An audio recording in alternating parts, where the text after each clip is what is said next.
আমার। তুমি যদি পড়ানোর সুযোগ দাও তাহলে অবশ্যই পড়াবো। আসো আসো, না না পরে দাও পরে দাও। আজকে আমি সত্যি অনেক খুশি। ঘুরো।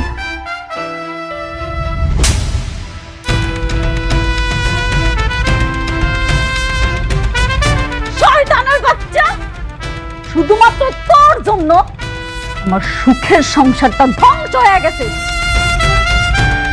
তুই অনেকের লগে বেইমানি না করলে না, আজকে আমার এই দিনগুলো দেখা লাগতো না। আমার সব কিছু তুই শেষ করে ফেলাইছস। আর তুই কি করে ভাবলি যে সব কিছু শেষ হওয়ার পরে আমি তোরে বিয়া করবো? আমি মেঘলা, আমার 8-10টা মায়ের মতো ভাবিস না। জীবনে একজনেরই ভালোবাসছি, সেটা হয়েছে অনেক। অনেক সারা আমি আর কাউকে ভালোবাসি না। আর তুই কেমনে ভাবলি যে আমি তোরে বিয়া করবো? তুই নিজের অনেক চালাক দাবি করস, কিন্তু তুই জানোস না তুই চলস ডালে ডালে আর আমি চলি পাতায় পাতায়। আজ এই দিনটা দেখানোর জন্য আমি তোরে এত কিছু করছি, এত সব আয়োজন। তোরে আমি কেন কাজ দিছি তুই জানোস? রাস্তার ফকির বানানোর লইগা। মানে? ম্যানেজার আঙ্কেল, জি ম্যাডাম। আজকে থেকে ওর সাথে যত চুক্তি ছিল সব বাতিল করে ফেলাবেন। জি ম্যাডাম।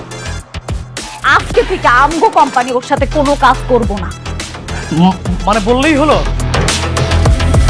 শুনেন, দলিলের সবকিছু স্পষ্টভাবে লেখা আছে যে আপনার সাথে আমার কাজের চুক্তি।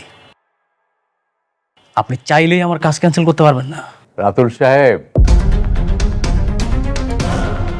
আপনার সাথে আমাদের একটা চুক্তি হয়েছিল, সেই চুক্তির শর্তগুলো কি আপনি পড়েছেন?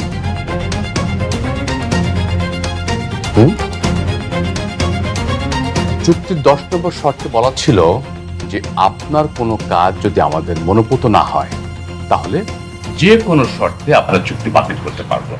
নিশ্চয়ই সেটা মনে আছে? একদম ঠিক। আজকে থেকে আমগো কোম্পানি ওর লগে আর কোনো কাজ করব না, সব কাজ বাতিল। এখন থেকে যত কাজ হবে আপনি অনেকেরে দিবেন। জি ম্যাডাম। না না না না না না ভাবি, ভাবি প্লিজ আপনি এটা করবেন না। আমি বিশ্বাস করেন, আমি আপনাকে আর বিয়ে করবো না। আমি আর বিয়ের কথা কখনো বলবো না। আপনি আমাকে ক্ষমা করে দেন, আমাকে ক্ষমা করে দেন প্লিজ। আমি আমার সব সম্পত্তি আপনাকে ইনভেস্ট করেছি। আমাকে প্লিজ, আমাকে কাজ ছাড়া করবেন না, নাহলে আমি একদম পথের ফকির হয়ে যাব। আমি চাই তুই নিশ্চয় হয়ে যা। রাতুল, দুনিয়াটা না গোল, তুই যা করবি ঠিক তাই আবার ফেরত পাবি। তোর মনে আছে ঠিক এমন দিন ছিল